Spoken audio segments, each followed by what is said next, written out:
देखिए, नाभिकीय चुंबकीय अनुनाद या फील्ड इफेक्ट क्या होता है।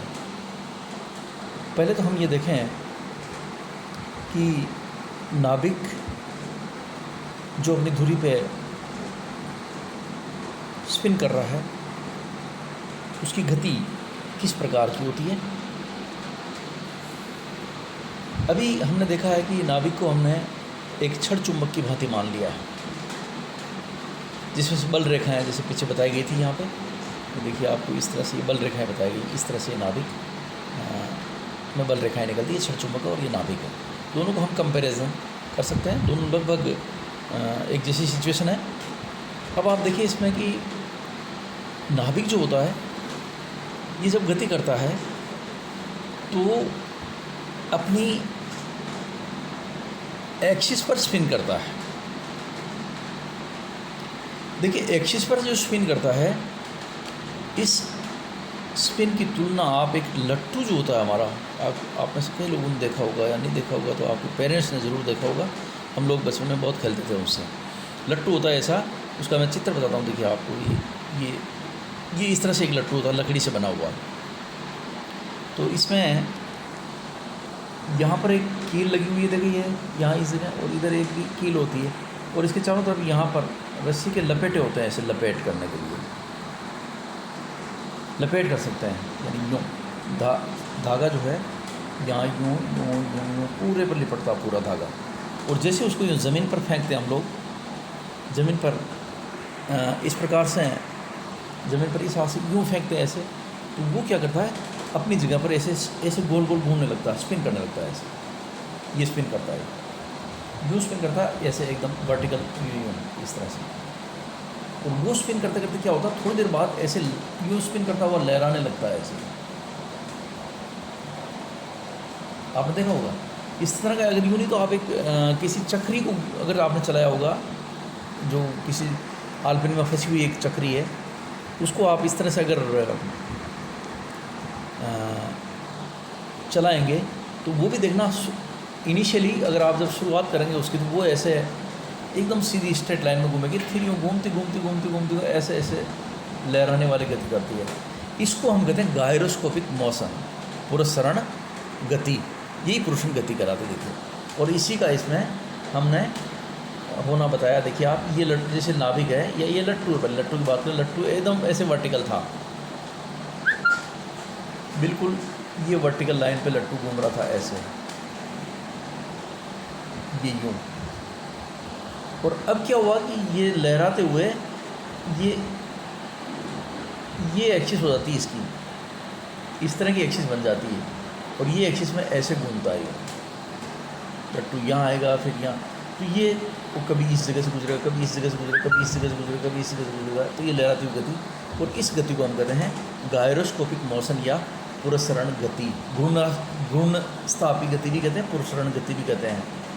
और ये एक पर्टिकुलर जो गति है, हमारा लट्टू जो है टॉप के अंदर, देखिए गुरुत्वाकर्षण बल के कारण ये गति उत्पन्न होती है। ये हालांकि बहुत कम होती है।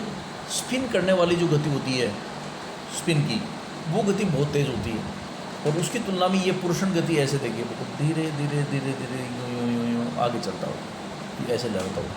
ये गति तो होती है धीरे, और अपनी स्पिन पे जो रोटेट करता है वो स्पिन गति बहुत तेज़ होती है।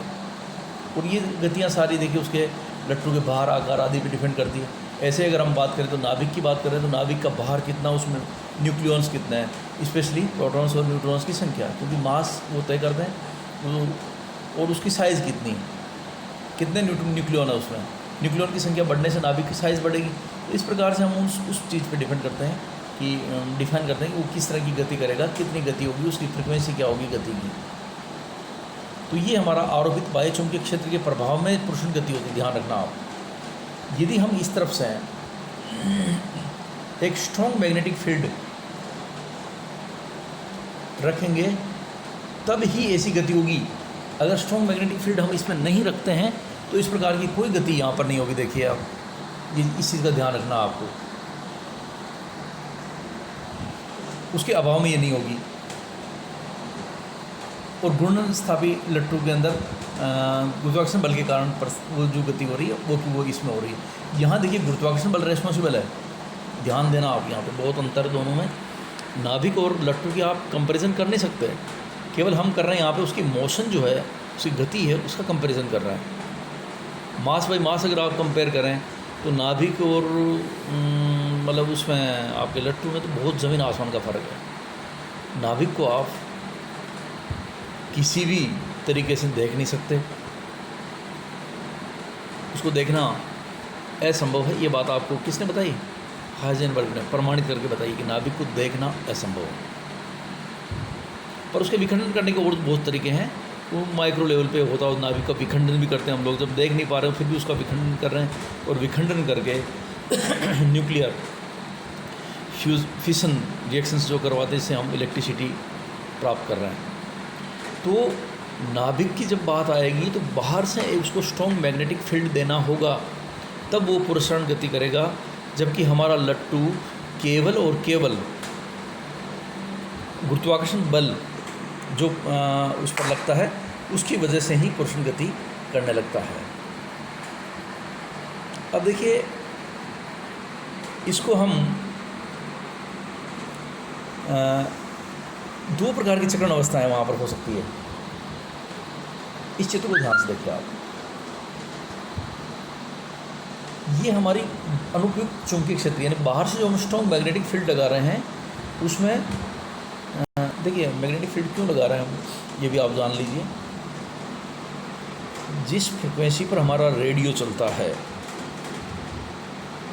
राडार्स हैं भी नीचे, कम ऊर्जा का रेडियो फ्रिक्वेंसी जो होती है वो विजिबल लाइट की तुलना में बहुत बहुत बहुत कमज़ोर होती है। और अपनी चक्रण अवस्था जो नाभिक होता है, देखिए कि इस चक्रण से इस चक्रण में कन्वर्ट होता हो, अपनी चक्रण अवस्था को बदलता है। और इस बदलने के लिए उसको चाहिए कौन सी? रेडियो लेवल की फ्रिक्वेंसी। और कितनी फ्रिक्वेंसी चाहिए वो इस बात पर डिपेंड करती है कि हम बाहर से जो अप्लाई कर रहे हैं मैग्नेटिक फील्ड वो कितना है।